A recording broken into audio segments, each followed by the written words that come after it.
$15,420.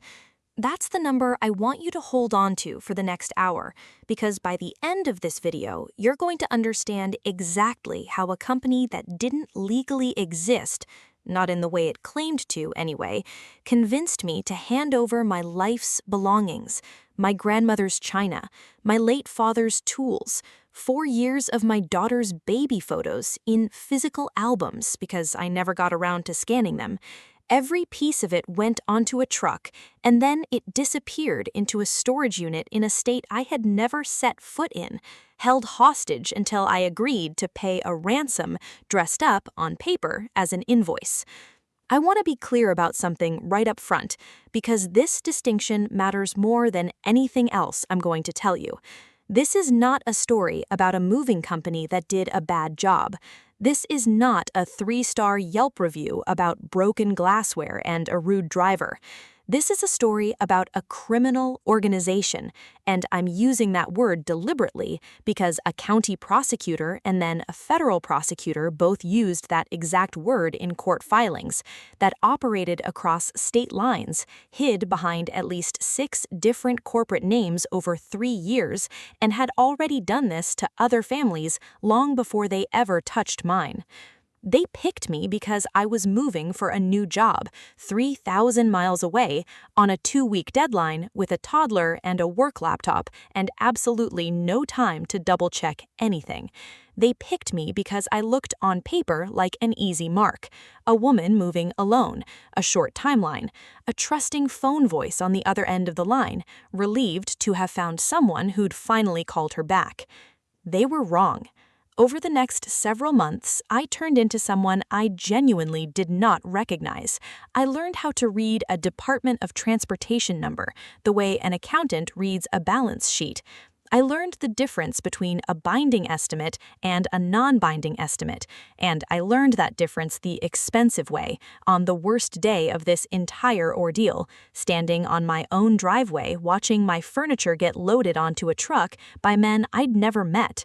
I learned how to file a complaint with the Federal Motor Carrier Safety Administration. I learned how a shell company hides behind 3 other shell companies, and how, if you're patient enough and angry enough, you can peel each one of those layers back like the skin of an onion until you find the actual human being underneath, a person who had been running this exact scheme in one form or another since 2016. I learned, too, what it feels like to sit across from an attorney and hear her explain in plain language the difference between a civil settlement and criminal restitution, and why you sometimes need both running at once if you actually want your money back, rather than just a satisfying headline. I learned what a forensic accountant looks for when they trace a stolen dollar through 4 different shell companies and back out the other side into someone's personal checking account. None of this was knowledge I asked for. All of it became knowledge I needed. I got a phone call eventually from a detective who said 4 words I will never, for the rest of my life, forget. We found your things. But that's the end of the story. That's the payoff, and I promise you we're going to get there, and it's going to feel every bit as good as you want it to. But we have to start at the beginning, because the beginning is where they almost got away with it clean, and where I almost let them. They thought they got away with it. They were wrong. Welcome back to the channel. If you're new here, this is the place where we tell true stories of financial predators, scam artists, and everyday con men who thought they'd found an easy victim, and what happens the moment that victim decides she isn't going to roll over. Today's story is about greed, betrayal, and getting every single dollar back, plus interest, plus a criminal record for the people who thought a rental truck and a fake business license made them untouchable. If you want more stories like this, real financial crimes, real investigations, real justice, told start to finish, no fluff, hit subscribe and turn on notifications, because we post a new one every single week, and I promise you the ending of this particular story is worth staying for the full hour. My name in this story is Dana. That's not the name I'll be using publicly for legal reasons that will make sense later, once you understand exactly what this operation was capable of even after they got caught. But everything else, the dollar amounts, the timeline, the documents, the court records, every bit of it is real, and much of it is a matter of public record today. Let's go back to the beginning, back to when I still trusted people by default. In March, I got the email that changed everything. A promotion, a director-level position at a healthcare logistics company headquartered in Charlotte, North Carolina. I was living in Sacramento at the time, in a 2-bedroom rental house with my 6-year-old daughter, Mia, and I had 11 days, 11, to accept the offer, resign from my current job, find a place to live across the country, and get our entire household 3,000 miles from one coast to the other. 11 days. I want you to actually sit with that number because it matters more than almost anything else in this story. It's the number that made me vulnerable, and vulnerability, if you've never had to learn this the hard way, is the raw material every single scammer builds their business model out of. They don't need to be clever if you're desperate enough for speed. I did what most people in my position do. I opened my laptop, typed cross-country movers into a search engine, and filled out one of those, quote, request forms that promises free instant estimates from top-rated movers. Within about 4 minutes, my phone started ringing. Not one call, 4 calls back to back from 4 different numbers, all claiming to represent different moving companies, all somehow reaching out to me within minutes of a search I had just typed into a browser. That's not a coincidence. And if you remember nothing else from this section, remember this. That's not a coincidence. It's a lead generation racket. I didn't know it at the time, but I know it now. There is an entire shadow industry of websites that look, on the surface, exactly like real moving companies. Names like National Relocation Alliance or USA Van Lines Direct that aren't movers at all. They're lead brokers. They collect your information, your move date, your inventory, your rough budget, and then they sell that single lead to 5 or 6 different actual trucking outfits at once.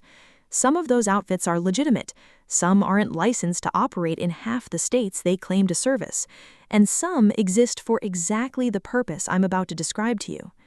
The first company to call me introduced itself as Reliant Interstate Moving Solutions. The man on the phone gave his name as Kyle, and I want to spend some real time on Kyle, because Kyle was good. Kyle was genuinely, professionally good at this. Kyle didn't try to close me on the first call. That, in hindsight, is the first thing that should have told me something was off. Real predators, the patient, professional kind, don't rush the mark. Kyle asked about Mia by name, because I'd mentioned her on the online quote form. He asked if I had a piano, and when I told him no, he laughed, a warm, easy laugh, and said, "Good. Honestly, pianos are a nightmare. I'll be straight with you." He asked what I did for work, and when I told him healthcare logistics, he said, "Oh, then you'll actually appreciate this. We're fully bonded, fully insured, DOT licensed, the whole 9 yards. I'll text you our number right now so you can go verify us yourself. I want you to feel good about this." He texted me a DOT number before I'd even asked for one, and I did look it up on the Federal Motor Carrier Safety Administration's public database, a system called SAFER. The number came back valid, active operating authority, no red flags visible in the system at that particular moment in time.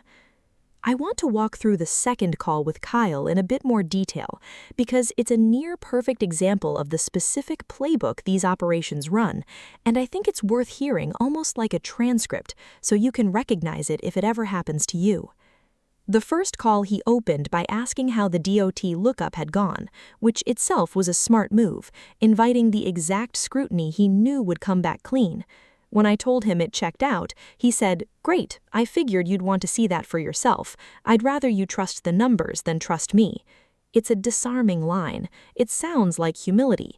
In hindsight, it was rehearsed one. He then walked me through what he called their price lock guarantee, explaining that because I'd given him a full phone inventory, the $1,840 figure was, in his words, basically locked in, barring any major surprises once the crew actually sees everything in person.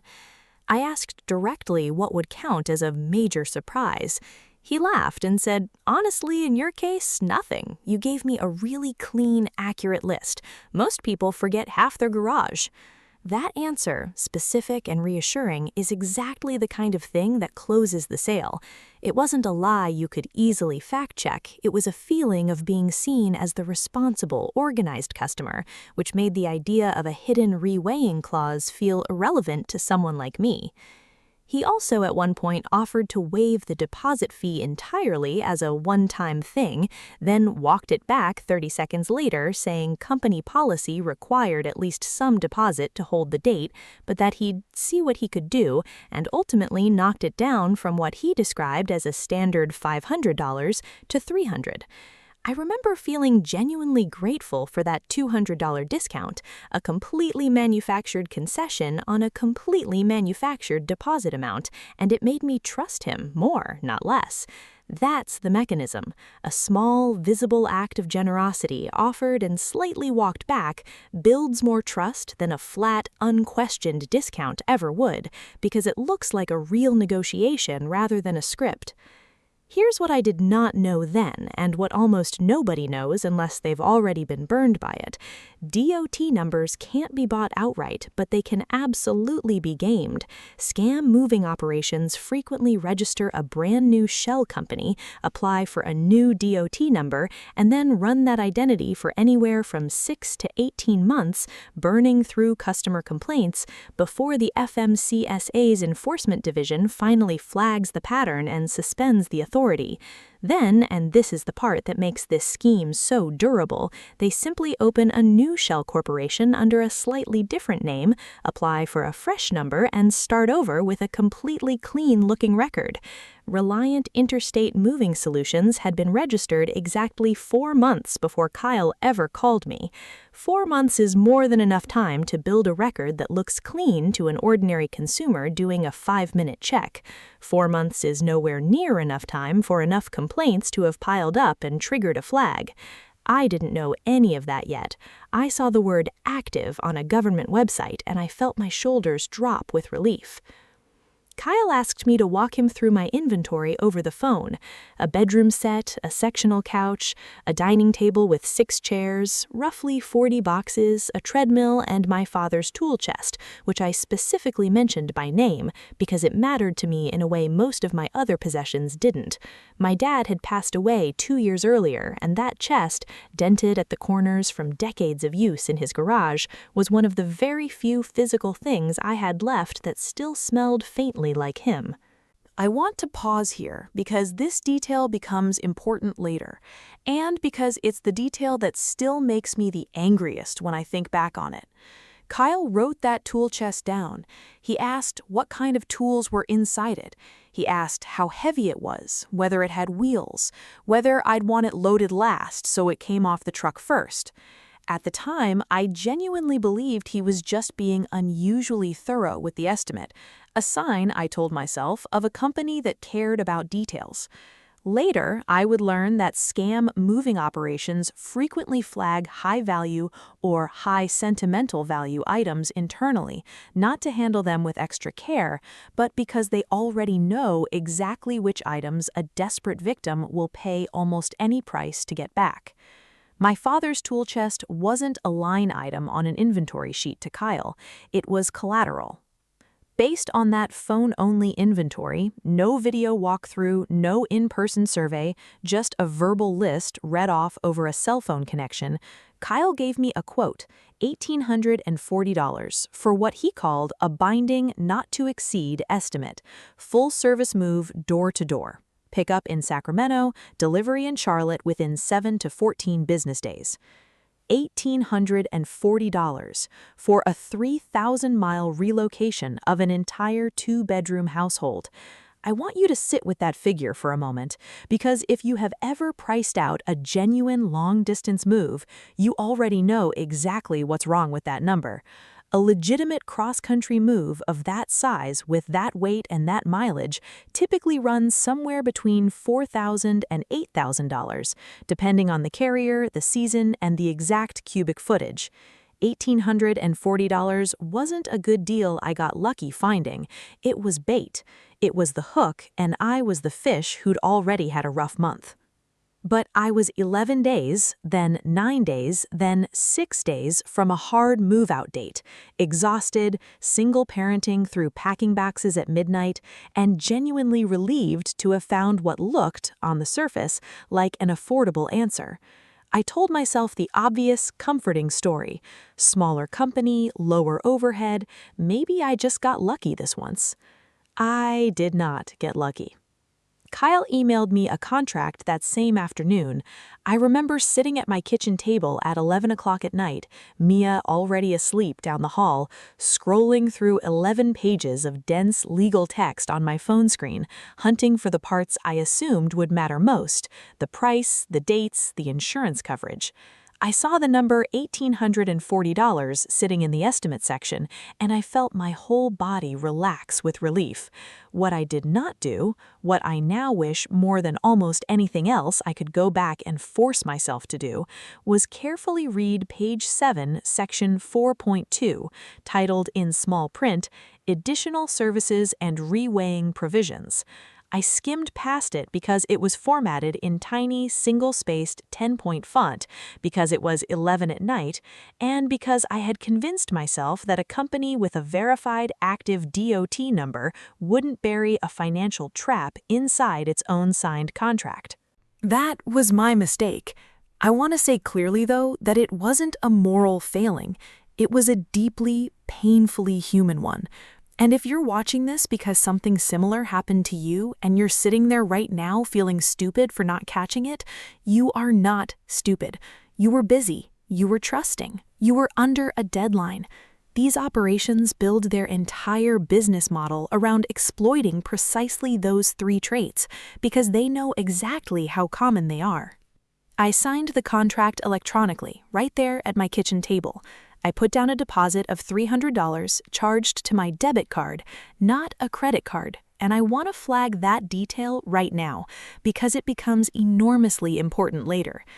Debit cards do not carry the same federal chargeback protections that credit cards carry under the Fair Credit Billing Act, and that single choice, made at 11 at night without a second thought, would end up costing me weeks of extra fighting down the road. Over the following week, as moving day crept closer, a handful of things happened that I noticed at the time and quietly dismissed, but that I now recognize with total clarity as exactly the red flags they were. First, I tried calling the local number Kyle had originally used to reach me, just to confirm a pickup window, and it rang through to a generic voicemail box that said only, in a flat, automated tone, "Thank you for calling, please leave a message." No company name attached anywhere in the greeting. When I texted Kyle directly to ask about it, he told me their phone system was being upgraded and that I should just text him going forward. Second, I asked for the physical address of their operating facility, mostly so I could look up reviews tied to an actual location rather than a website. Kyle gave me an address in Fontana, California. I looked it up on a map. It was a UPS store, a private mailbox rental storefront, not a warehouse, not an office, not a truck yard, not anything resembling a moving company's actual base of operations. Third, and this is the one I actually did raise with Kyle directly, and I want you to hear his response because it's a genuine masterclass in deflection. I noticed that their 4 Google reviews, all 5 stars, had all been posted within the same 8-day window and all read strangely generic phrases like "great service, highly recommend," with 0 specific details about an actual move. When I asked Kyle about it, he told me, and I am quoting this as closely as memory allows, "Oh yeah, we just switched our business name for tax purposes recently. The old reviews didn't transfer over. It happens all the time in this industry. Don't read too much into it." That single sentence, "we just switched our business name," was, in retrospect, the entire scheme explained to me in advance, out loud, by the man running it, and I didn't hear it. I didn't hear it because I wanted the $1,800 move to be real, because I had 11 days, and then 9 days, and then 6 days, and starting the search over from 0 with a new company felt, at that moment, genuinely impossible. That is how they get you. Not always with a lie so smooth you couldn't possibly see through. Sometimes with a lie you absolutely could see through, wrapped inside a deadline that makes you not want to look too closely at what you can already half see. The night before the move, I sat on the floor of Mia's merely empty bedroom taping the last box shut, and I remember feeling something close to pride. I had pulled off, in 11 days, a cross-country relocation that should have taken a month to plan properly. I texted my sister a photo of the stacked boxes with the caption, "We did it," and she wrote back, "So proud of you." And I went to sleep that night more relaxed than I'd been in nearly 2 weeks. I want to include that detail specifically because I think it's important for anyone watching this to understand that the worst moment of this entire story was still hours away, completely invisible on a night that otherwise felt like relief. There was no ominous phone call the night before, no strange car parked outside, nothing you could point to and say, "There, that's the warning sign." The warning signs had already happened, days earlier, in the 10-point font on page 7, in the 4 clustered reviews, in the UPS store address I'd chosen not to think too hard about. By the night before the move, all of that was already locked in. I just didn't know it yet. Moving day arrived on a Thursday. 2 men showed up driving a rented Penske truck, not a company-branded vehicle, which Kyle had already explained away in advance, telling me, "We lease trucks seasonally, it's more cost-effective than maintaining our own fleet year-round," a sentence that sounds almost reasonable in isolation and only becomes obviously suspicious once you say it out loud to someone else. The 2 men were polite. Efficient, even. They wrapped my furniture in moving blankets, labeled boxes with a system that looked professional, and for the first 3 hours of that day, it genuinely felt like I had been paranoid over nothing. Then, around the 4th hour, the lead mover, his name tag read Marcus, though to this day I have no way of confirming that was ever a real name, set down his clipboard and delivered the sentence that started the second half of this entire ordeal. So, based on the actual weight and cubic footage once we got everything loaded, we're coming in a good bit over your original estimate. I'm going to need you to sign this updated agreement before we can get this truck out on the highway. That updated number on that new 1-page agreement was $4,110. Roughly half of everything I owned was already wrapped, boxed, and sitting on the truck's liftgate, 1 crank away from being loaded inside. That is the moment real money changed hands, in the way that actually mattered to this story.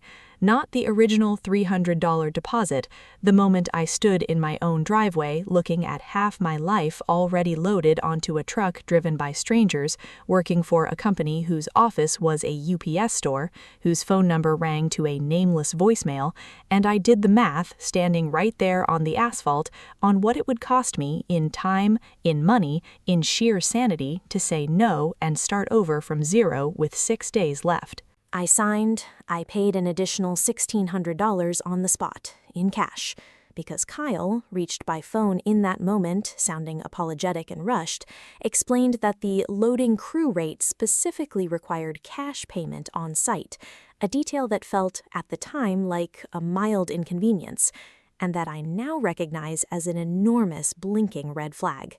Legitimate moving companies do not require cash payments handed directly to a driving crew with no company invoice attached. The truck pulled out of my driveway at 6:47 in the evening. I remember the exact time because I checked my phone right after it disappeared around the corner, already unsettled in a way I couldn't yet fully name, a cold, low drop of dread settling into my stomach that I chalked up, at the time, to ordinary moving day exhaustion. I had absolutely no idea that I would not see that truck or a single item inside it for the next 4 months. I should mention before we move forward that Kyle's company wasn't the only one I talked to that week. I want to include this part because I think it matters for anyone watching who assumes they'd never fall for something like this. 2 other companies also called me off that same online quote form. One quoted me $5,200, which felt at the time wildly overpriced compared to Kyle's number, and I dismissed it without a second thought. The other never called back after I mentioned my moving date was flexible by a few days, which I now understand, looking back, might actually have been a decent sign. Legitimate companies with real capacity constraints sometimes simply can't accommodate a rushed timeline and won't pretend otherwise just to close a sale. I also want to mention my sister, Renee, because she tried to warn me in her own way, and I brushed her off. She'd asked over the phone whether I'd checked the company's insurance certificate directly, rather than just taking their word for it. I told her I didn't have time to chase down paperwork like that with 6 days left before the move. She didn't push it further. Neither of us knew at the time exactly how much that missing piece of paperwork would end up mattering. I share this not to place blame on myself or her, but because I think it's worth naming honestly. Sometimes the people who love us do raise the right flag at exactly the right moment, and we're simply too exhausted and too deep inside a deadline to actually stop and look at it. The signed contract said 7 to 14 business days for delivery. I flew to Charlotte 2 days after the truck left, moved into a furnished, short-term corporate rental my new employer had arranged, and started counting days on a paper calendar taped to the refrigerator, because it felt more real that way than counting on my phone. Day 7, nothing. I texted Kyle. Running a little behind schedule. Should have an update by Friday. He wrote back, cheerful as ever. Day 14, nothing. I called the office line. It rang through to that same generic, nameless voicemail box. I texted Kyle again. This time, silence. No response at all. Day 16 is when I stopped being merely patient and started being genuinely afraid. I called every phone number I had ever associated with Reliant Interstate Moving Solutions. The original sales line, Kyle's personal cell, the dispatch number printed at the bottom of my contract. 2 of the 3 came back as disconnected. The third rang through to that same voicemail box. I emailed the company address listed on my paperwork and received an automated bounce-back message saying the mailbox was full and could not accept new messages. I want to describe exactly what that felt like, because I think anyone who's lived through something similar will recognize it immediately, and anyone who hasn't needs to understand it to understand why victims of this exact scheme so often hesitate before going to the police. It is not only a financial injury. My father's tool chest was on that truck. Every physical photograph I owned, because I had spent years meaning to digitize them and never gotten around to it, was on that truck. My daughter's hospital blanket, packed carefully in a box I had labeled in my own handwriting, MIA, Sentimental Do Not Crush. That box, sitting somewhere I couldn't locate, inside a truck driven by a man I had never gotten a last name for, was the thing that kept me awake at 3 in the morning. Not the money, though the money was bad. The not knowing was worse, far worse. I want to be honest about the toll those first 2.5 weeks took, because I think skipping past it does a disservice to anyone watching this who's living through something similar right now. Mia kept asking where her stuffed rabbit was, a rabbit that had been packed, along with almost everything else soft and familiar in her world, into one of those boxes on that truck. I told her it was on its way, over and over, some version of that same sentence every single night for weeks, without actually knowing if it was true. I was sleeping on a borrowed air mattress in a corporate rental with 2 folding chairs and a stack of paper plates, starting a demanding new job during the day and spending every evening after Mia went to bed trying to figure out how to reach a company that apparently stopped existing the moment the truck pulled out of my old driveway. I called my new manager and explained, as calmly as I could, that I was dealing with a moving company issue and might need some flexibility. She was kind about it, which I was grateful for, but I also remember feeling a specific, sharp embarrassment, the sense that admitting I'd been taken advantage of somehow reflected badly on my judgment right at the start of a new job where I was supposed to be proving exactly the opposite. That embarrassment, I'd later learn from talking to other victims, is almost universal, and it's part of why so many of these cases never get reported at all. Scammers count on shame doing some of their work for them, quietly, after the money's already gone. On day 19, I finally got a call back. Not from Kyle, from a woman who identified herself only as the office manager, speaking in a flat, obviously rehearsed tone. She informed me that my shipment was currently in storage due to a routing delay, and that in order to have it released for final delivery, I would need to pay an additional storage and handling fee of $2,900. And that's when I found the first piece of what would eventually become the smoking gun, though I wouldn't fully understand its significance for another 2 weeks.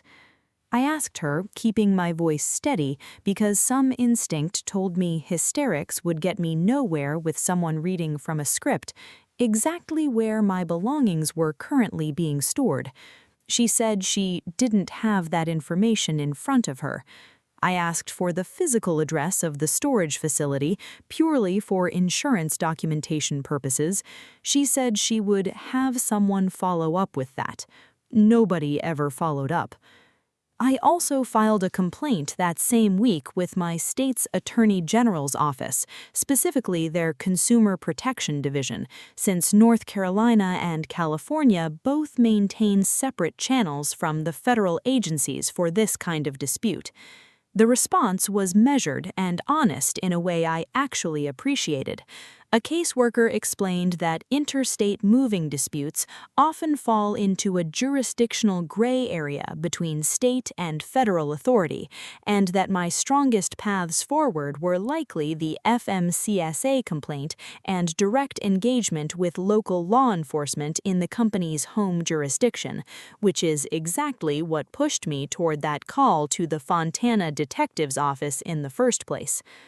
Before I got to that point, though, I want to walk through the string of dead ends I hit first, because I think it's important to show that the polite escalation path, the one most of us are taught to try first, genuinely does exist and genuinely does fail before the harder path becomes the only option left. I filed a complaint directly with the Better Business Bureau against Reliant Interstate Moving Solutions, expecting, honestly, that a company might respond to protect its rating. I got an automated confirmation email and 3 weeks later, a notice that the business had not responded to the complaint and that the file would be closed as unresolved. I called my bank's general customer service line before I understood the difference between debit and credit disputes and spent 40 minutes on hold only to be told to submit a written dispute form by mail, which added another 10 days to the process before anyone even looked at it. I emailed a consumer reporter at a local North Carolina news station whose segment I'd seen covering a similar story about a different industry, and received a polite but non-committal reply saying they'd keep an eye on it, but couldn't commit to anything without more documentation than I had at that point. None of those dead ends were wasted, as it turned out, even though none of them produced an immediate result. Every one of them generated a time-stamped record, an email, a case number, a complaint reference that I later added to my growing evidence file, because even a rejected or unanswered complaint proves you tried, and proves exactly when you tried, which matters for establishing a timeline down the road. I hung up the phone and sat down on the floor of my temporary rental apartment, and I did the thing that ended up changing the entire trajectory of this story. I stopped treating this as a customer service problem to be politely resolved, and I started treating it, from that moment forward, as a crime to be documented.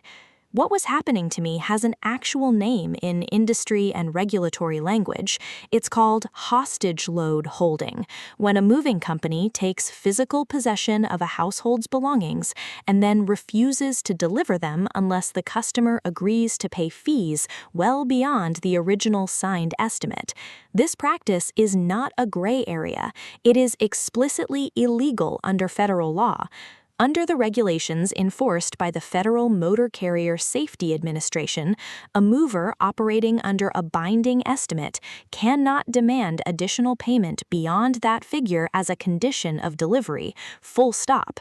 Even under a non-binding estimate, federal rules cap what can be legally demanded at the moment of delivery to 110% of the original estimate, with any remaining balance billable separately within 30 days, not held as ransom on the truck. I didn't know any of that yet. I learned it over the following week, hunched over our laptop at 2 in the morning, reading fmcsa.gov pages and consumer protection forums until my eyes physically ached. What I found first, though, wasn't a regulation. It was other people. I searched Reliant Interstate Moving Solutions reviews and found almost nothing beyond the 4 fake clustered reviews Kyle had originally pointed me toward, still sitting there untouched. But then I tried something different.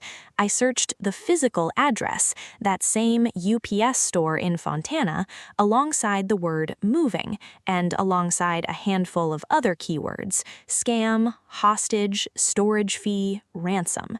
And I found a thread on a consumer complaints forum, 6 weeks old, a woman in Sacramento, the exact city I had just moved out of, describing an almost identical experience, detail for detail.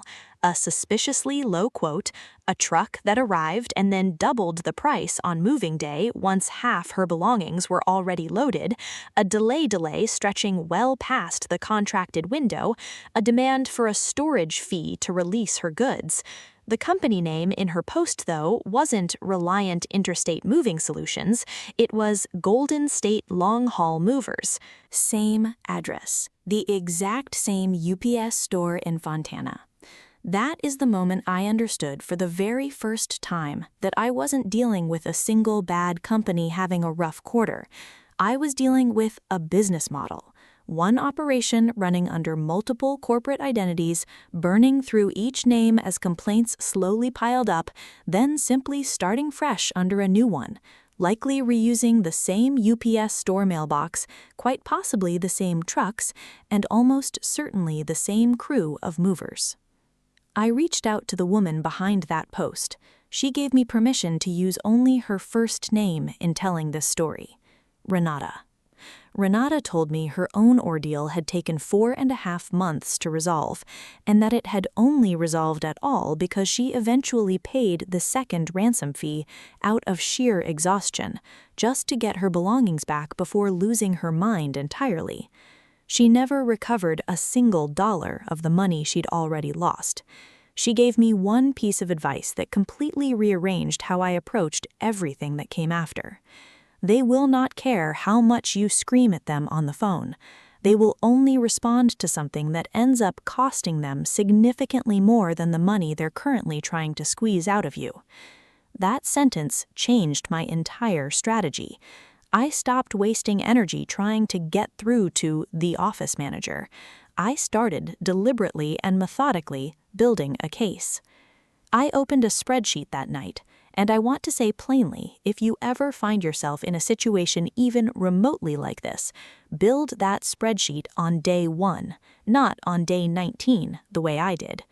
Every single phone call timestamped to the minute, every voicemail saved as an audio file with the date embedded directly in the file name, every text message screenshotted immediately, not trusted to still be there later, every dollar paid logged with the exact payment method noted beside it, because again, that original $300 deposit went on my debit card, and debit card disputes are governed by an entirely different, far slower, far less protective legal framework than credit card chargebacks.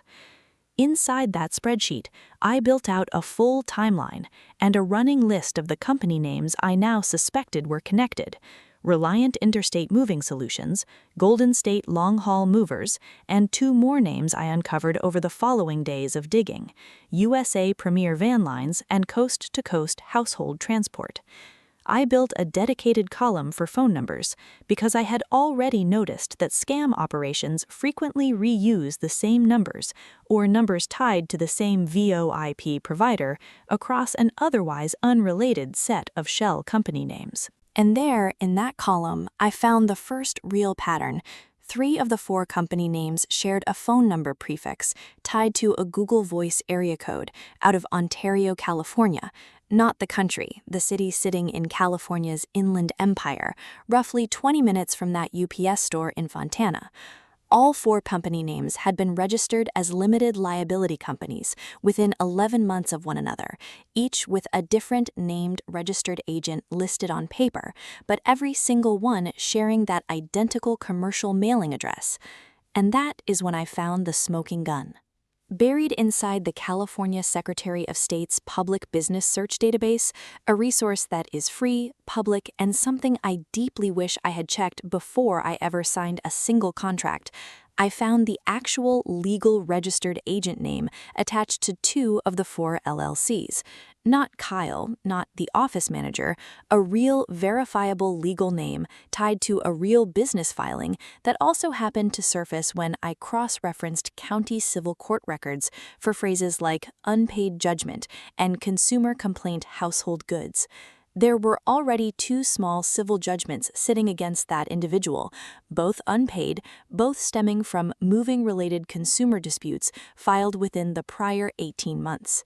I sat back from my laptop screen, alone in my temporary rental in Charlotte, 3,000 miles away from every physical possession I owned, and I said out loud into an otherwise empty apartment, "I've got you." I did not, in fact, have him yet, not even close if I'm honest, but I had something I hadn't had 3 weeks earlier, a name. Every early attempt to resolve this the easy, polite way failed, one after another. Calm phone calls, polite emails, a formal demand letter I drafted myself, using a template I found through a consumer protection nonprofit's website. The office manager stopped answering entirely. Kyle's number returned a permanent "this number is not in service" recording. The demand letter, mailed to the registered agent's address on file, came back a week later stamped in red ink, undeliverable. They had, as far as they were concerned, already gotten away clean. My belongings, everything my father had left behind for me, everything of my daughter's early childhood that existed only on paper, not in any cloud backup, were sitting somewhere I could not locate, held for ransom by people who had already begun quietly vanishing behind their 4th shell company identity in under a single year of operation. Before I close out this part of the story, I want to mention one more piece of research I did during those weeks, because it ended up mattering more than I expected at the time. I pulled the vehicle identification information visible in photos I'd taken of the Penske truck on moving day. I'd snapped a few pictures of the loaded truck out of habit, not strategy, the way you photograph anything memorable on a hard day. Penske, like most truck rental companies, keeps rental records tied to a specific vehicle and date, and those records are subpoenable. I didn't know that either, but I flagged the photos in my evidence folder anyway, on the theory that any piece of paper or pixel might matter eventually. It turned out to matter quite a bit later, when investigators used that rental record to independently corroborate which individual had rented the truck on the exact date it showed up at my house, tying Marcus and his unnamed partner directly to a real name on a real rental agreement. That is where the easy part of this story ends. Everything that follows is what happens once a victim decides she is not going to become one more line in someone else's spreadsheet of successful scams. I want to tell you about the exact moment I stopped being a victim and started being an investigator, because it wasn't dramatic in the way you might expect. It was a Tuesday afternoon. I was sitting on a rented air mattress in an otherwise empty apartment, one folding chair, a stack of paper plates, because literally everything else I owned was gone.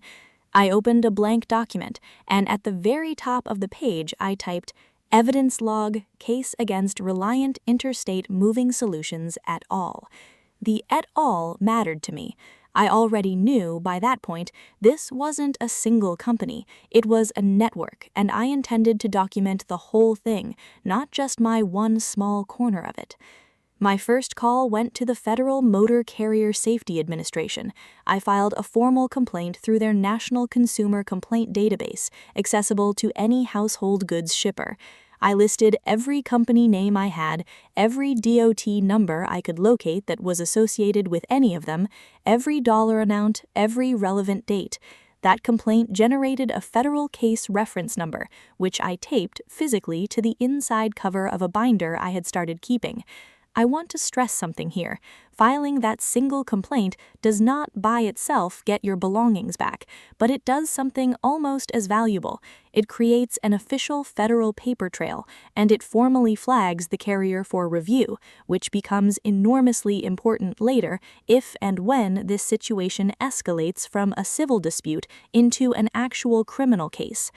My second call went to the Federal Trade Commission, filed through their online portal reportfraud.ftc.gov. Same underlying details, but a different agency, a different jurisdiction. The FTC handles deceptive and unfair business practices broadly, whereas FMCSA jurisdiction is specific to licensed interstate carriers. Two separate federal complaints now, two separate case numbers, two federal agencies theoretically now aware, on paper, that this company existed and had a documented complaint against it. My third call was the one that actually moved things forward in a meaningful way. I called the local police department covering the city where that UPS store mailbox was physically registered, Fontana, California, and asked specifically to be connected with someone working financial crimes or fraud. I got transferred twice before I finally reached a detective assigned to a regional financial crimes task force, since Fontana's fraud cases route through a county-wide unit. I explained everything to him, start to finish. The 4 connected company names, the registered agent carrying 2 prior unpaid civil judgments, the clear pattern, a suspiciously low quote, a doubled price sprung on moving day, and a hostage-style storage fee holding my belongings captive. He asked me a single question I genuinely wasn't expecting. Has anyone else reached out to you with a similar story? I told him yes, Renata from Sacramento. He went quiet on the line for a moment, and then he said something that gave me chills, the good kind, for the first time in weeks. We've already had 3 separate reports come in involving a moving operation tied to that exact same commercial mailbox address. Can you send over everything you've compiled? That's the moment I understood I wasn't building a case entirely from scratch. I was adding a 4th data point to a pattern law enforcement had already begun quietly circling before I ever called. Over the following 2 weeks, I did the parts of this investigation that felt less like dramatic detective work and far more like patient, exhausting paperwork. And I want to walk through this section in real detail, because if you are living through something similar right now, this is the actual working playbook, not a movie version of it.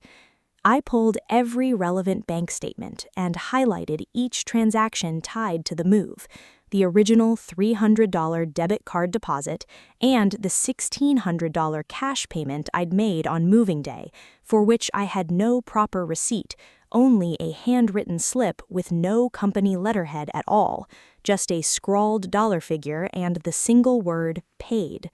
I photographed that slip immediately, front and back on both sides, because handwriting patterns and even the physical paper stock itself can sometimes be used later to connect handwritten receipts across multiple otherwise unrelated victim complaints. I requested my own communication records directly from my cell carrier. Every text message log, fully timestamped, reaching all the way back to that very first call from Kyle. Message metadata, even in cases where the actual content has since been deleted, still shows call duration, message frequency, and timing patterns, which matters enormously for demonstrating a documented pattern of active contact followed by sudden, coordinated silence across multiple separate phone numbers. I contacted my own bank's fraud department regarding that debit card deposit, and this is exactly where the credit card versus debit card issue became painfully, tangibly real. My bank's representative explained that debit card disputes fall under a federal framework called Regulation E, which does offer consumer protection, but through a slower process with a heavier evidentiary burden than a straightforward credit card chargeback filed under the Fair Credit Billing Act. I filed the dispute regardless. It would ultimately take another 6 weeks to fully resolve. One piece of this investigation I didn't fully understand until much later was how the eventual forensic accounting worked once the case moved into the criminal phase. Investigators, once they had enough probable cause, were able to subpoena bank records tied directly to the shell companies themselves, not just the individual behind them. Those records showed deposits from victims flowing into accounts registered under each LLC name, and then, within days, transfers consolidating that money into a small number of personal accounts. That consolidation pattern, money moving from many separate business names into the same one or two personal destinations, is itself a recognizable signature to forensic investigators, sometimes described as a hub-and-spoke structure, and it becomes powerful evidence precisely because it's difficult to explain away as coincidence once a jury or a judge sees it laid out on a single page. I didn't have access to any of that at the time I was building my own evidence chart, of course. That level of detail only became visible once a subpoena could compel the actual banks to produce it. But my chart, built entirely from public records and my own paper trail, was what gave the detective enough probable cause to request that deeper level of financial subpoena in the first place. It's worth understanding that relationship. A victim's own documentation rarely proves the full case by itself, but it's very often the thing that unlocks the tools, subpoenas, warrants, forensic accounting, that can. And that's when I found the piece of the smoking gun that in the end mattered most of all. While digging methodically through the California Secretary of State's business filings, again, entirely free and entirely public, and I genuinely cannot overstate how much of this investigation ran directly through documents that anyone can access if they simply know where to look, I found something the registered agent had apparently failed to clean up. An old filing, predating any of the 4 LLCs I already knew about, for a business called Apex Reliable Movers LLC, administratively dissolved 2 years earlier after what the state filing described only as administrative default, meaning the state itself had shut the entity down for failing to file required paperwork, often a telling sign that a business simply abandoned its obligations rather than closing down properly and responsibly. Apex Reliable Movers LLC still had an archived file with the Better Business Bureau, not active since the entity itself was defunct, but archived complaints don't simply vanish, they just become harder to locate.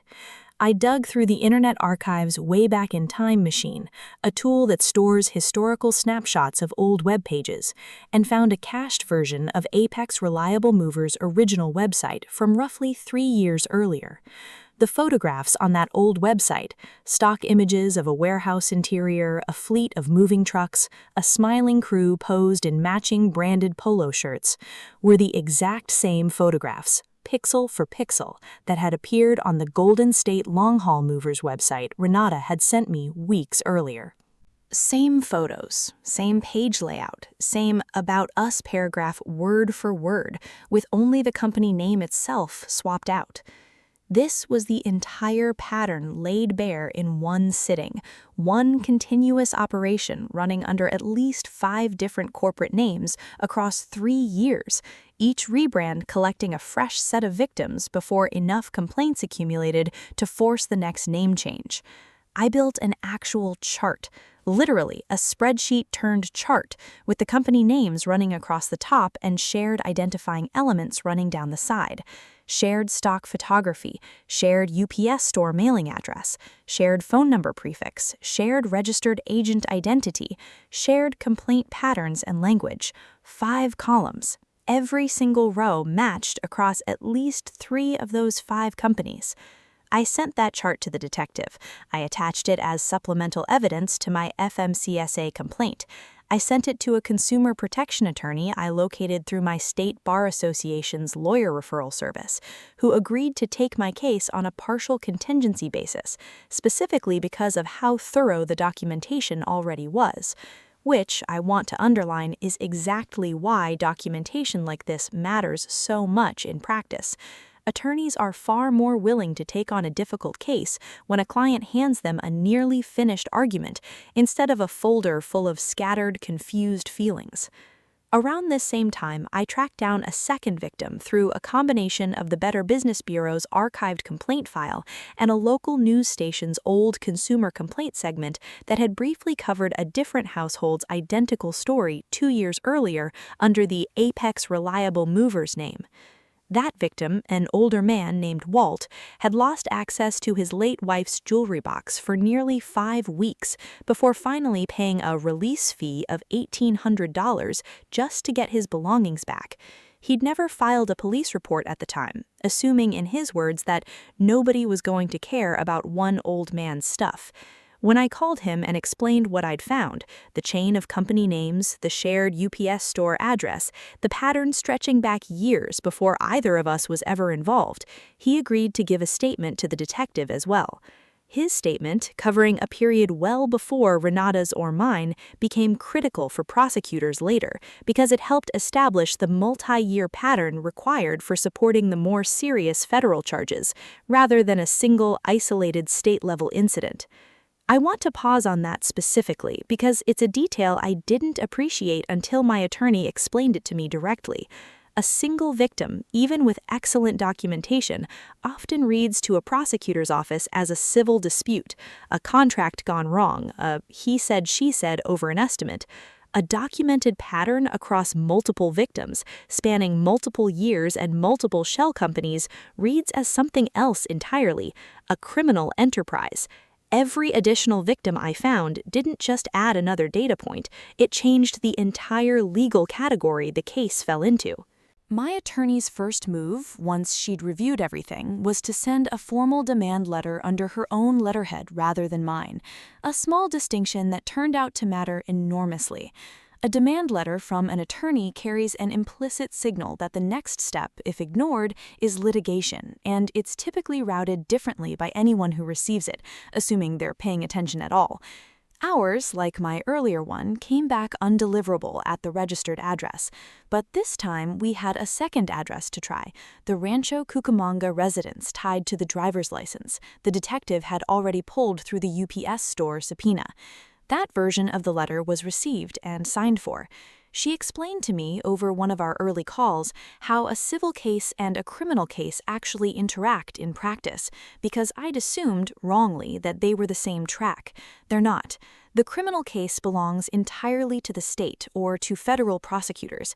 I don't get to decide the charges, negotiate the plea, or control the timeline, and neither does my attorney. What we could control was the civil suit, filed separately, seeking direct compensatory damages, the original deposit, the doubled moving day charge, the cash payment, and additional damages tied to what's legally termed conversion, the wrongful holding of someone else's property, plus, in states that allow it, statutory penalties specifically tied to household goods carriers who violate binding estimate law. North Carolina and California both have consumer protection statutes that allow for this kind of civil claim to run in parallel with, rather than instead of, a criminal prosecution. She also explained why a subpoena, rather than a simple request, had been necessary to get the UPS store's account holder information in the first place. Private companies, even ones holding obviously relevant records, aren't legally obligated to hand over customer information just because someone asks, even politely and even with a good reason. A subpoena is a court order, and it comes with legal teeth. Non-compliance can itself become a separate legal problem for the company receiving it. That's part of why the detective's involvement mattered so much, beyond just moral support. A private citizen, even a highly motivated one with a spreadsheet, cannot compel a business to hand over records. A law enforcement officer working an active case or an attorney under specific circumstances generally can. Here is the moment it very nearly fell apart entirely. 3 days after I sent that evidence chart over to the detective, I received a call from an unknown number.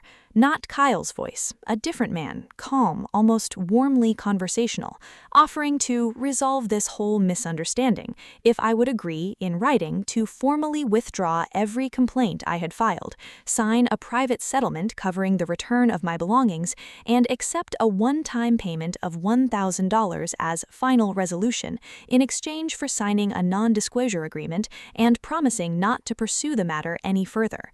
$1,000 against the $4,110 I had already paid out, plus the ongoing storage ransom they were still actively demanding, plus the simple, irreplaceable value of items no settlement check could ever actually restore. It was, plainly, an attempt to buy my silence cheaply before law enforcement or a court could get formally involved and drive the eventual cost up dramatically.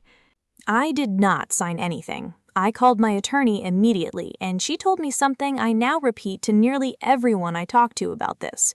The moment they offer you a quiet settlement out of nowhere, it means they're already scared of what happens if this gets loud. I told the man on the phone I would not be signing anything without my attorney reviewing it first, and that all further communication needed to go directly through her office. I never heard from that particular number again. 3 weeks later, when I tried it out of curiosity, it had been disconnected entirely. There was one more near miss during this stretch that I think is worth including because it shows how fragile an investigation like this can be even after real progress has been made. About a week after the failed settlement offer, my evidence chart, the one connecting all 5 company names, briefly disappeared from the shared drive folder I'd set up with my attorney's office, replaced by an empty folder with the same name. It turned out to be nothing more sinister than a syncing error on my own laptop, caught and fixed within a day, but for about 18 hours I genuinely believed someone had gained access to my files and deleted them. I remember calling my attorney in something close to a panic, and her calm response, "Even if it's gone from that folder, you have copies everywhere. This is exactly why we don't rely on one single copy of anything," was a small piece of advice that stuck with me long after the scare passed. From that point forward, I kept 3 separate backups of every document in 3 separate places, updated weekly.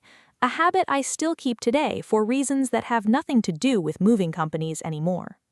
Alongside the legal track, I also made a deliberate decision to go public with what I knew earlier than my attorney initially recommended.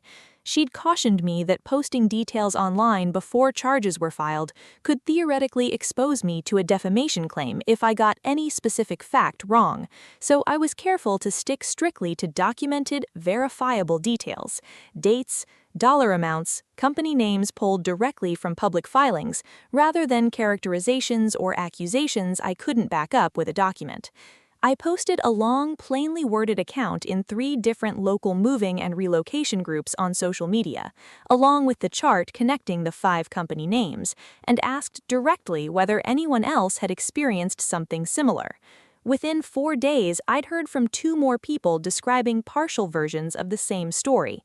One who'd paid a smaller storage fee and simply eaten the loss without ever filing a complaint anywhere, and one whose situation, on closer inspection, turned out to be an unrelated but genuinely legitimate company having an ordinary, if frustrating, scheduling delay. Sorting the real leads from the noise took real time, and I want to be honest that not every post I received turned out to be relevant. But the exercise itself, laying out the documented facts publicly and inviting scrutiny, rather than hiding the situation out of embarrassment, turned out to be exactly the kind of move Renata had warned me would matter. It cost the operation something. Visibility, reputation, the ability to quietly keep operating a 6th shell company without anyone connecting the dots in advance. The actual break in the case came from a direction I hadn't anticipated at all. The detective in Fontana called me on a Thursday afternoon and told me his team had executed a records request targeting the UPS store mailbox itself, pulling the account holder information tied to that specific box number. A step that required a formal subpoena, since commercial mail receiving agencies like UPS store franchise locations are required, under United States Postal Service regulation, to retain identification records for anyone renting a private mailbox. That record produced a real legal name, a real driver's license number, and critically, a real physical residential address in Rancho Cucamonga, California, where the same individual had also, 3 months earlier, rented a separate self-storage unit, paid for entirely in cash under yet another company name, Westward Household Logistics. That storage facility, the detective explained, was believed to be where a significant quantity of held household goods, not just mine, but belongings from multiple documented victims across several years, were most likely still being kept. I want you to genuinely imagine what it feels like to hear a sentence like that after 5 straight weeks of not knowing whether your father's tool chest still existed anywhere in the physical world at all. I sat down on my air mattress and I cried. Not out of sadness this time, but out of something closer to relief finally cracking open after being held tightly shut for far too long. They had come so close to getting away with it completely clean. If Renata hadn't posted her experience publicly, if that detective hadn't already had 3 prior complaints sitting on his desk before I ever called, if I had simply signed that quiet $1,000 settlement just to make the fear stop that afternoon, any single one of those moments could have let this operation quietly rebrand under a 6th name and start hunting for its next round of victims. They never got that chance. The search warrant was executed on a Tuesday morning in June. I wasn't physically present. I was 3,000 miles away in Charlotte, getting live updates by phone from the detective and by text from my attorney. But I've since read the full inventory report from that storage unit, and I want to walk through what it actually contained because it tells you everything you need to know about the true scale of this operation. The detective called me at 9:14 in the morning, before I'd even had coffee, and simply said, "We're executing right now, I'll call you back within the hour." That hour felt longer than most of the 4 months that preceded it. When he called back, his voice had a different quality to it than I'd heard in any of our previous calls. Steadier, almost quietly satisfied, the voice of someone who'd just watched a plan come together exactly the way it was supposed to. He told me the arrest itself had happened without incident at the Rancho Cucamonga residence, and that the storage unit search, executed simultaneously under a separate warrant, had turned up considerably more than either of us had expected going in. I later learned that the defendant had in fact attempted to move a portion of the storage unit's contents to a second, unregistered location roughly 10 days earlier, a partial attempt to get ahead of exactly this outcome. He hadn't finished the job. Investigators believe he'd run out of time or possibly out of trucks, since by that point he no longer had an active crew working under any of his shell company names. Whatever the reason, the delay meant the bulk of the 11 households' belongings, including mine, were still sitting exactly where they'd been left months earlier. The unit held documented belongings from an estimated 11 separate households. Furniture, dozens of boxes, many of them still sealed with the original tape, clearly never even opened or properly inventoried by the crew that had supposedly delivered them into storage. A grand piano, belonging to a completely different victim's story entirely, sitting untouched under a moving blanket that had apparently never once been removed since the day it was originally wrapped. And there, in a labeled box near the back wall, in my own handwriting, MIA, sentimental, do not crush. The detective told me afterward that the box had been sitting exactly where it would have naturally landed if the crew had simply stacked everything in loading order, meaning nothing appeared to have been individually gone through or picked over item by item. This had never really been about stealing specific belongings piece by piece.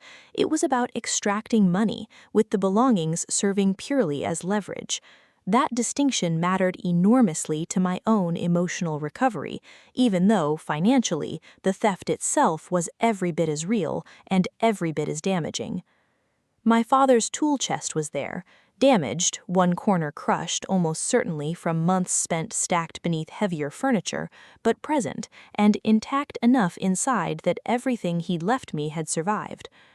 The man behind Reliant Interstate Moving Solutions, Golden State Long Haul Movers, USA Premier Van Lines, Coast to Coast Household Transport, Westward Household Logistics, and the long since dissolved original Apex Reliable Movers, was arrested and formally charged.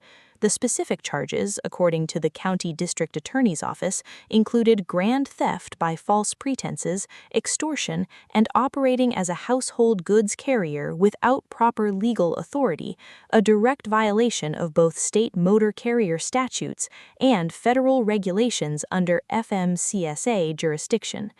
Because the operation had clearly crossed state lines, victims located in California and Nevada, and my own move originating in California but terminating in North Carolina, federal prosecutors also became formally involved, ultimately pursuing additional charges related to interstate transportation of stolen property, alongside mail and wire fraud, since the entire scheme relied so heavily on electronic communications and the interstate shipment of goods obtained through documented deception.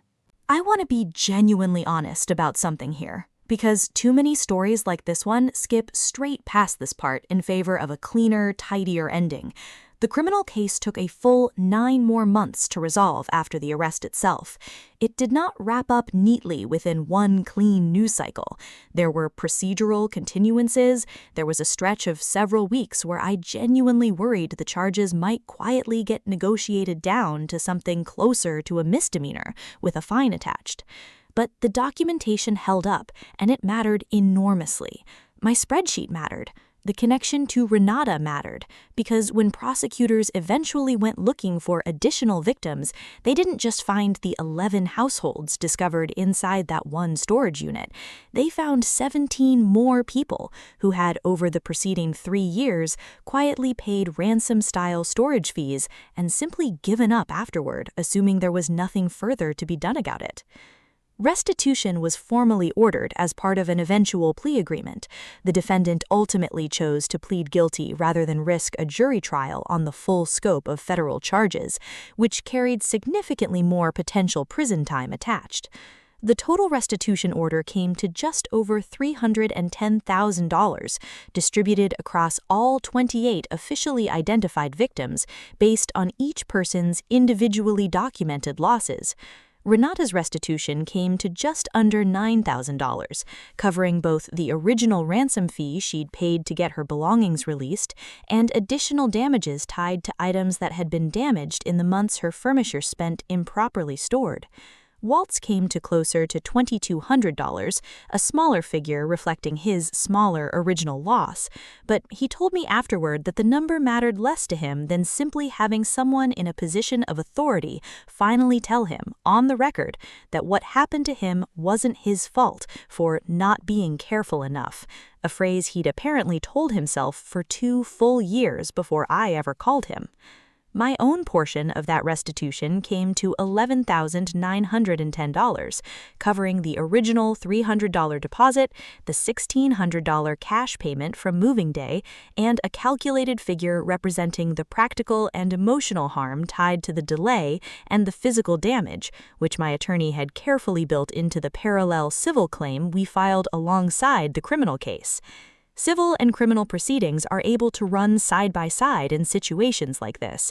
The criminal case exists to punish the underlying crime, while the civil case exists to actually recover the money, and pursuing both tracks at once is often genuinely necessary, because criminal restitution orders are notoriously difficult to collect in full from a defendant, particularly one who may have limited remaining assets or who structured their finances specifically to appear insolvent on paper. That brings us to the twist, the one part of this entire story I truly did not see coming. During the investigation, financial records obtained through subpoena from the defendant's personal accounts revealed something none of us had expected going in. This was never a criminal mastermind quietly living large off stolen moving fees. The overwhelming majority of the money collected, pulled from 28 known victims across 3 years, totaling low six figures altogether, had gone almost entirely towards servicing debt from a previous, completely unrelated failed moving company he had run 8 years earlier, which had collapsed after a workers' compensation lawsuit combined with a defaulted equipment loan left him underwater by nearly $200,000. He hadn't set out, at least at first, to build a criminal empire. According to court records and his own statements made during sentencing, the very first fraudulent overcharge had started almost accidentally. A single client he had genuinely, honestly underquoted, where he panicked on moving day and demanded additional money rather than absorb the loss himself. When that first attempt worked and the client simply paid rather than fight back, he took away exactly the wrong lesson from the experience. He rebuilt his entire remaining business model around recreating that one moment of panic on purpose, scaling it methodically into a rotating cast of shell companies specifically engineered to dodge accountability the moment complaints started piling up against any one name. The prosecutor's sentencing memo made a point I found myself thinking about long after the case closed, that the defendant's original failed business, the legitimate one from 8 years earlier, had actually gone through a fairly ordinary series of setbacks, the kind that sink a meaningful percentage of small moving companies every year without anyone involved ever turning to fraud. A workers' compensation claim, an equipment loan taken out at the wrong moment, a slow season that ran longer than expected. None of that on its own explains what came after. Thousands of small business owners face exactly that kind of financial pressure every year and don't respond to it by building a 5-name shell company network designed to extort strangers. The choice to do that, and to keep doing it for 3 years across 28 households, was exactly that, a choice, made and remade, over and over, long after the original panic had passed. I don't share this detail to generate sympathy for him. What he did to me, to Renata, to Walt, and to 25 other households was a calculated, deliberately repeated, multi-year pattern of theft and extortion, not a single desperate mistake made under pressure. But understanding the why behind it mattered to me personally, because it replaced the image I had built in my head of some untouchable criminal genius with a much smaller, far more mundane truth: a man who stumbled onto a scheme that worked once and simply never stopped running it, because nobody made him stop until I finally did. I sat in the courtroom for 2 of the pretrial hearings, flying back to California both times on my own dime, because I wanted to see with my own eyes that this was actually moving forward and not quietly dissolving into a plea deal with no accountability attached. The first hearing was almost anticlimactic, mostly procedural scheduling, attorneys discussing discovery deadlines, the defendant himself saying almost nothing beyond confirming his name for the record. But the second hearing was the one where the prosecutor read the consolidated victim list into the record, all 28 names and case amounts, one after another, and I watched him visibly flinch just slightly at the cumulative number. $310,000 sounds abstract until you hear it read out one victim at a time, each name attached to a specific human loss. The sentencing hearing took place on a Thursday morning the following spring. I gave a victim impact statement, a right guaranteed to me under the Federal Crime Victims' Rights Act, and I read aloud the same detail I opened this entire video with. My father's tool chest crushed at one corner, sitting untouched in a storage unit for 4 months, while I had no idea whether it even still existed anymore. He was sentenced to 4 years in state prison on the combined charges, with a concurrent federal sentence tied to the wire fraud counts, plus a standing restitution order that remains legally active regardless of his current incarceration status, meaning any future income he earns, including prison wages and any post-release earnings, can be legally garnished toward repaying his victims going forward. My debit card dispute, handled entirely separately, eventually succeeded. The bank returned my original $300 after a 6-week Regulation E investigation concluded in my favor. My attorney's contingency fee came directly out of the civil settlement, not out of my own pocket on top of everything else.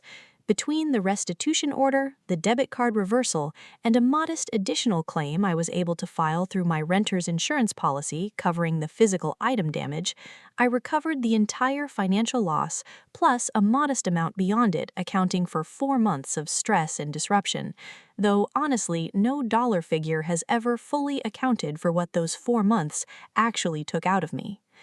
I've thought a lot in the time since about how close this entire operation came to simply continuing indefinitely. 28 documented victims across 3 years is already a staggering number, but the detective told me, off the record, that he suspected the real total, including people who paid a ransom fee quietly and never reported anything at all, the way Renata almost did and Walt very nearly did, was likely closer to double that figure. An operation like this doesn't need every victim to fight back. It only needs most of them to give up quietly, pay whatever's demanded, and move on with their lives, too exhausted to pursue it further. The entire model depends on exhaustion winning more often than anger does. That's part of why I'm telling this story publicly now, well after the case closed, rather than keeping it to myself. Every one of these videos that reaches someone before they sign a contract, or reaches someone in the middle of their own version of week 3, sitting on their own air mattress, wondering if they're the only one this has ever happened to, chips away slightly at that exhaustion advantage the scammers are counting on. What I have now that I genuinely did not have before any of this happened is a completely different level of vigilance. I check at least 3 actual references, real phone calls, never just emails, before hiring anyone for anything that touches my household, ever again.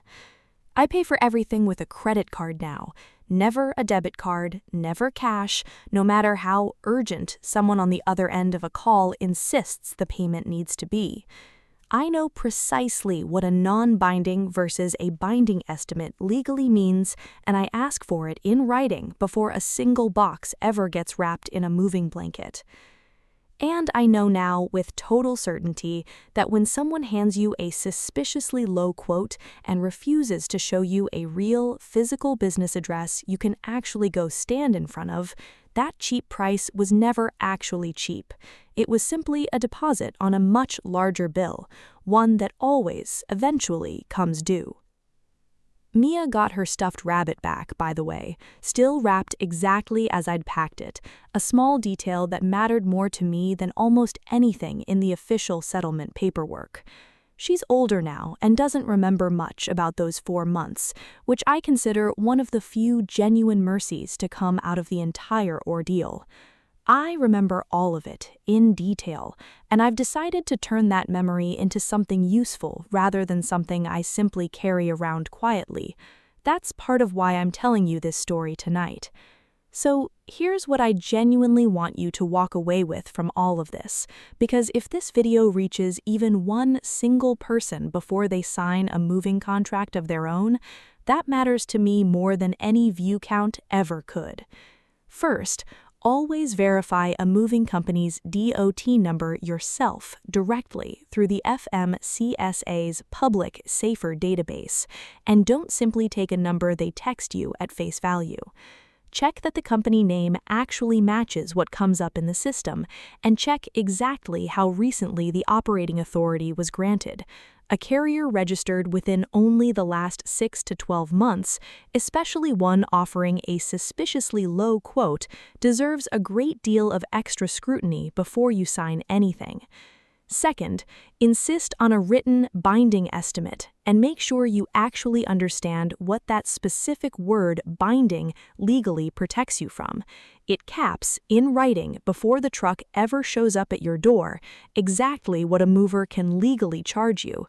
A verbal quote over the phone is not a binding estimate. A number scribbled on the back of a business card is not a binding estimate either. Third, never pay a moving crew in cash on the day of the move itself, and be deeply, immediately suspicious of any last-minute price increase that only appears once your possessions are already partially loaded onto the truck. That exact moment, your possessions half loaded, half still sitting in your driveway, is specifically when scammers know your leverage has essentially disappeared, and they absolutely will use that leverage against you. Fourth, confirm there is a real physical business address behind the company, not a UPS store or any other private mailbox rental service. And check carefully whether their online reviews actually look organic, spread naturally across months and years, filled with specific, plausible details, rather than clustered suspiciously within a short window and written in vague, generic praise.